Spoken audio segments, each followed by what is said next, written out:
welcome back to You Heard It From the CFP. My name is Matthew Coyle. I'm a certified financial planner with Advanced Capital Group in Minneapolis, Minnesota.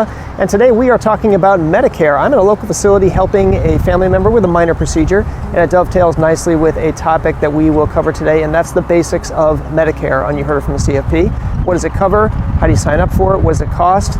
Let's dive in. Okay, so I have about 1 hour before I have to be back in that building helping my family member with their procedure. So today is the perfect day, and this is the perfect time to do a video on Medicare. We're going to do it anyway, so let's do it today.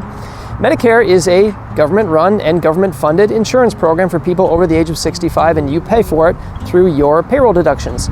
First of all, it comes in three components that most people will have experience with. That's Medicare Part A, Medicare Part B, and Medicare Part D. There is a Medicare Part C, but that's a privately administered through the government, administered by private corporations. So we'll stick through Medicare A, B, and D for the purposes of this video.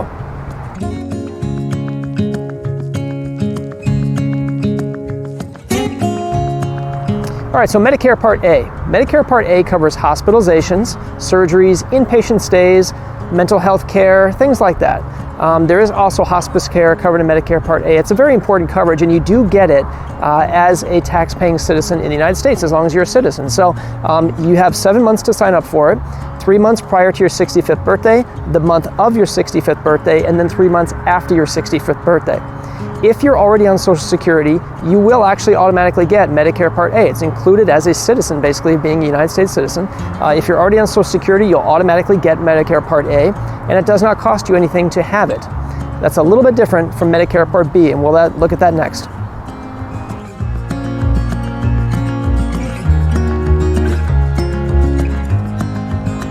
All right, so in contrast with Medicare Part A, Medicare Part B are outpatient services. So Medicare Part A would be hospital coverage and inpatient services, which is less wide scoping and wide ranging. Medicare Part B is what most people have experience with, and that's outpatient services because most services are delivered on an outpatient basis in the United States. So Medicare Part B would cover things that are covered on an outpatient basis like emergency room visits, or ambulance transportation, or perhaps chemotherapy if you unfortunately need that. That would be a medically necessary treatment covered under Medicare Part B, and not falling under Medicare Part A. So they are two separate coverages. Medicare Part B is that is charged. There's a cost to it. It's roughly $140 to $150 per month per retiree. I believe the average was about $148 last year in 2020, so it's roughly that. It's not hugely expensive for retirees to cover $148 per month for the wide-ranging coverage that Medicare Part B does cover, and then probably explains why it's so popular. Medicare Part D is responsible for drug coverage, so that is not covered under Medicare Part B, so we'll talk about Medicare Part D next. Okay, so let's touch on Medicare Part D. Now again, this is meant to be a very broad, very general video on Medicare, so the details can range quite widely on Medicare Part D plans. It's a prescription drug plan. If you recall, Part A was for hospitalization, Part B was for outpatient medical services, and prescription plans are covered under Medicare Part D. So Medicare Part D specifically covers prescription drugs for outpatient services.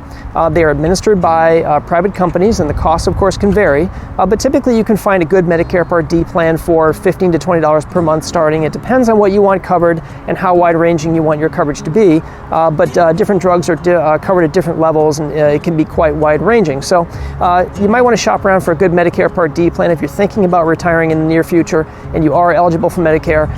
Anyone eligible for Medicare Part A or Part B can sign up for Part D. Again, the premiums are quite reasonable, and it depends on what you want covered. So do some investigative work and find the best plan for you.